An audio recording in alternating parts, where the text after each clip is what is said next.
before you start washing any carrier, the first thing you want to do is check it over for pulled threads or broken threads, because you want to fix those first. You fix them, and then when you wash them, it kind of resets the weave and kind of tightens everything back up.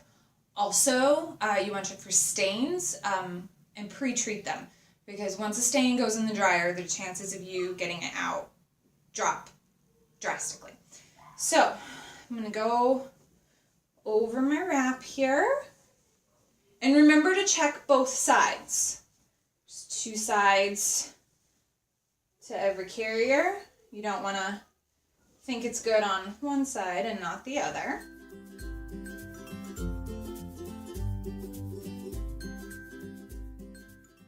Now, if you do find a stain, you're going to want to treat it. As we'll talk later with detergents, you want to stay away from things with optical brighteners, so that kind of rules out Tide and Shout. One that is really recommended in the baby wearing world is the Bunch of Farmers stain remover. It's all natural and it doesn't have enzymes, because you definitely want to stay away with enzymes with wool, silk, other animal fibers, because they can actually eat away at it and cause damage. So you take your stain stick, you get it wet, you get your wrap wet, and you just rub it in.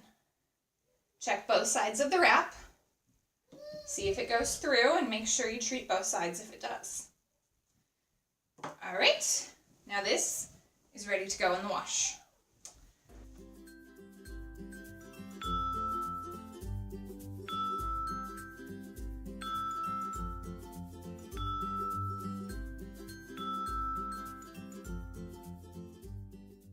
When you are ready to put your carriers in the washer, this is where people start to get a little scared. Because, you know, you look at the wash tag and there's all these funny symbols, and often if you have a brand like Didymos, it's in a foreign language and you don't really know what you're doing. I'm going to make it really simple for you. Always choose cold. Even if it says you can wash on warm or hot or what have you, just always choose cold. If you wash on anything other than cold, you're risking a higher percentage of shrinkage, especially the first time you wash. There's always going to be shrinkage, and in fact, all reputable wrap companies will account for that in their measurements when you get a loom state wrap. But by washing on cold, again, you limit it. Then, as for cycle, know your washing machine.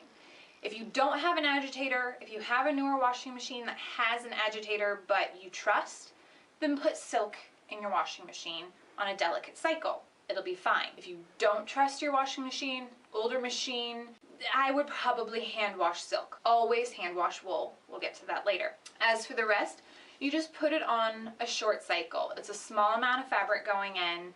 You don't need a long, heavy cycle. But for cotton, linen, hemp, most of like the Reprieve Tinsel brands, wash on cold on a short cycle, perfectly safe to do. 2 quick notes here. One is, a lot of people will tell you to only ever wash one carrier at a time.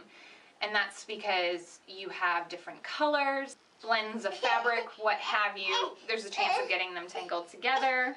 But for the most part, as long as, I would say, like, I'll wash 2 3s together because they're short. Right now, I'm going to wash a 3 and a ring sling together. Red is a color you do need to watch out for. It can bleed, but I trust this ring sling as I've washed it before, and I know it's not going to bleed on me. The second thing is, when you're washing a ring sling, grab a sock. White's preferred, again, because of the whole color bleeding thing. And slide it onto the rings. Now, it's not to worry about any damage happening to the rings, it's just, it makes less of a clanking noise in the washer. If you are washing with another wrap, the very, very minimal chance of anything getting caught in the rings, which I've never had happen even without a sock, but always better to be safe than sorry. Generally, a hand wash with spot treatment is all you really need for a buckle carrier or a Maytag. However, check with your manufacturer. Some of them will allow you to do the pillowcase trick. What that is you grab a pillowcase, the bigger the better. This is a king size one. You shove it in. Again, choose a pillowcase that you know isn't going to bleed color.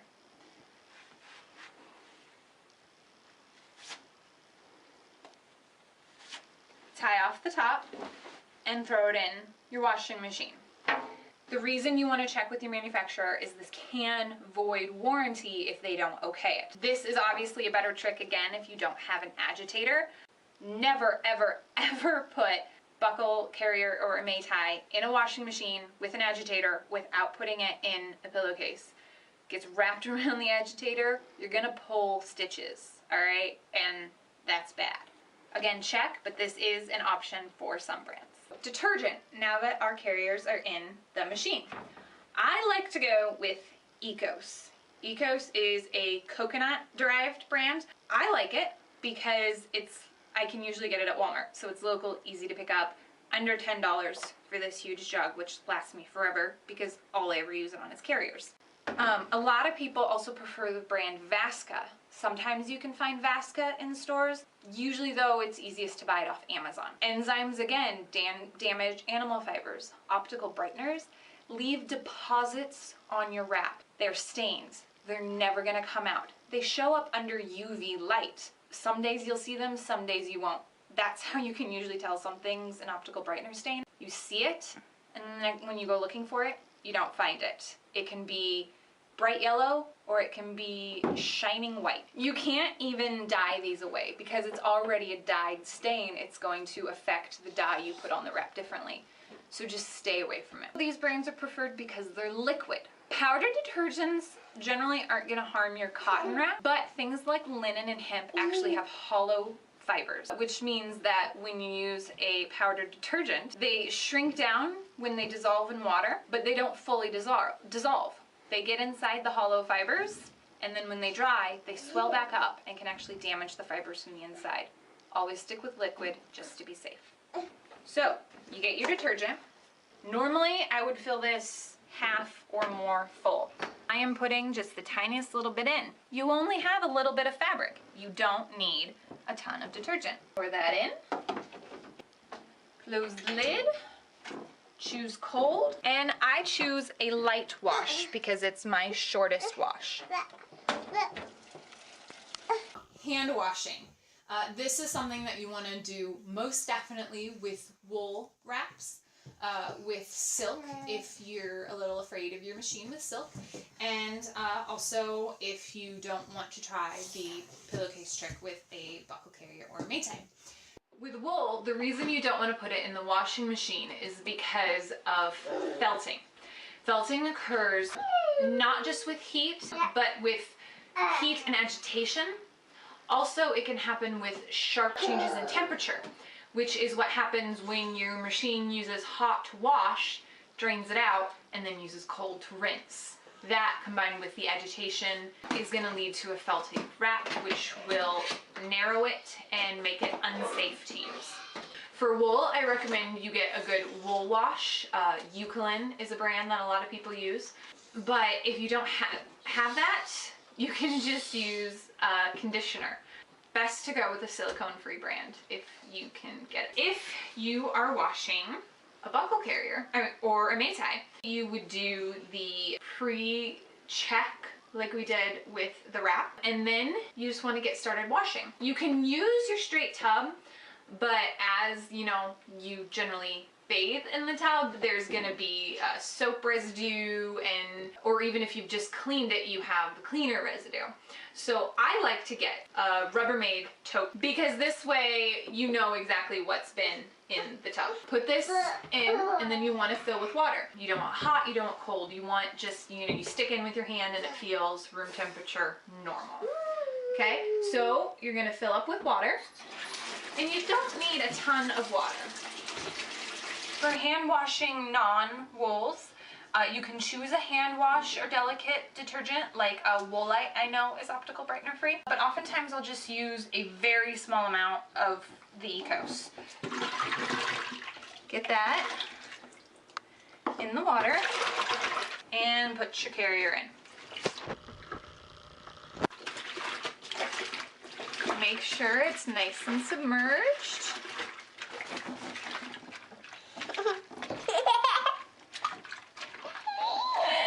Now for wool wrap, you're just gonna leave it set here. Maybe every so often come in with your hand, and swish it around a little bit. The less agitation, the better for wool. For everything else, things you don't have to worry quite so much, you know, just kind of friction. Again, not with wool. All right, so after you have washed it nicely, you're gonna wanna squeeze it out. Now, when you're doing wool, do not wring. That's agitation, don't wanna do it. Just kind of squeeze, firmly but gently. Now, with wool, you don't need to rinse it out because lanolin style washes don't need to be rinsed out. If you're using the washing machine detergent in here, I would recommend just giving it a quick rinse with lukewarm water, just so you don't have any detergent residue, especially if it's a carrier that your baby's gonna chew on.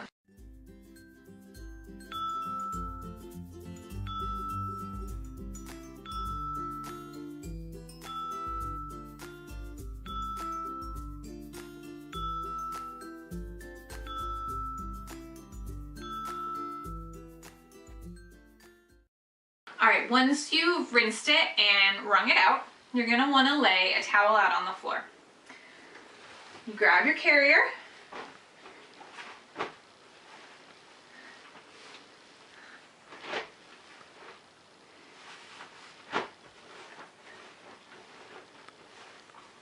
and lay it out. Now, if it's a wrap, I would definitely recommend, you know, laying it out flat, but with these straps, it's taking up so much space that I'm just gonna do it like this. And then you're just gonna wanna roll it up. And then you walk on it. What this is doing is getting out all that excess water that normally a spin cycle would take care of. So it's not taking forever to dry.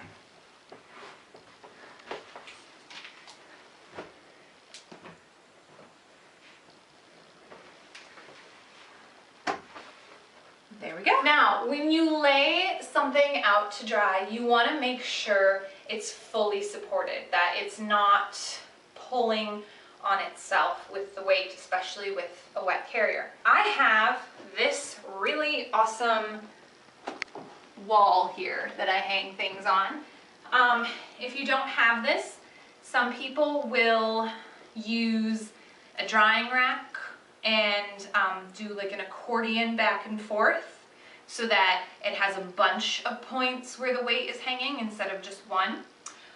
Or if you don't have that, lay out on dry towels and then stash it like under a bed or something where you know no one's gonna bother it. There you go, lay out that way. When your carriers are done washing, you pull them out. Now, if you have done any spot treatment before, find that spot again and check and make sure that the stain did come out. If it didn't come out, don't put it in the dryer. Wash it again. If it did come out, toss it on in. Now, sometimes you'll find that the sock has come off in the wash. Just pop that back on, because otherwise it will annoy you in the dryer. Pop that in. Now, setting. You will often hear people say hemp loves heat. That black carrier I just put in here is hemp. Now, there's an addendum to that. Hemp loves wet heat. You never want to bake something in the dryer. You don't want it in there for so long, you over dry it. It'll actually start to squeak, and that's how you know you have over dried something. What you want to do is you want to put something in here on a short setting. I actually have a setting, a lot of newer dryers have a setting called Energy Preferred.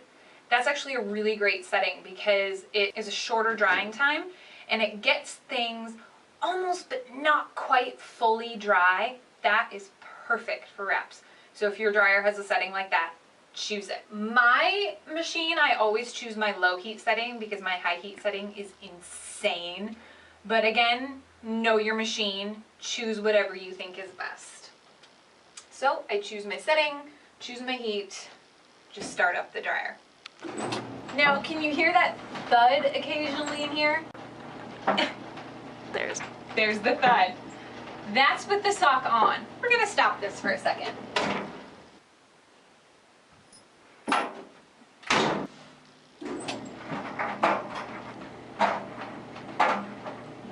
That's why you put a sock on your rings.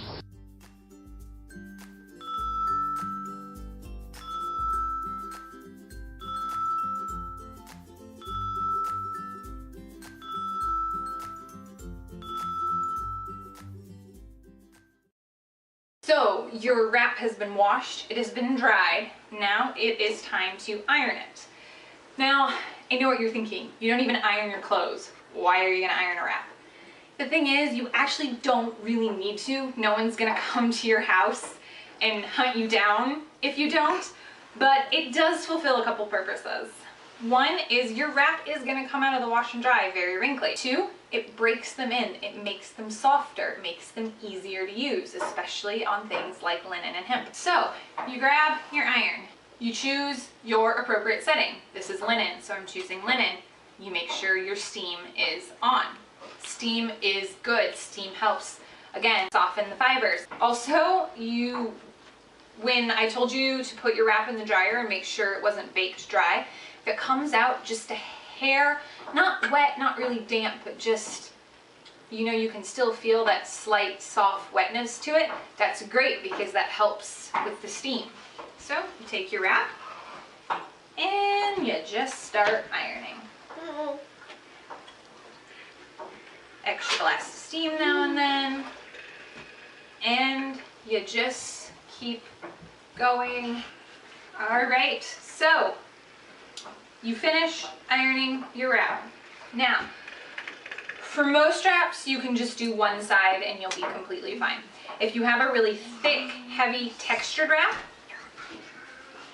flip it over, do it again on the other side. But again, that's generally only for the really, really thick wraps. Once you're done, we're gonna fold it up nice and neat. When you're ready to fold your wrap, you find your middle marker and you fold in half. Then you fold in half again. Continue to fold in half until you get to a reasonable width. Then fold in thirds. Nice wrap, ready for storage.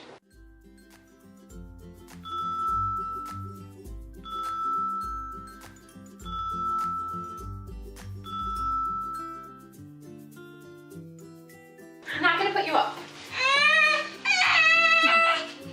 We're folding it, Clara, then we'll put you up. Clara, okay.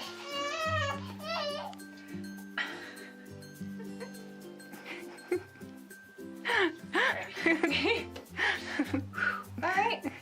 And go again.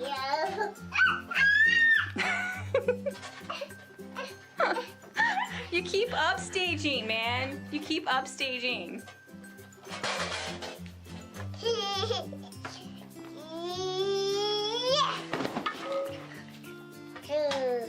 Who is that? Scooby-Doo.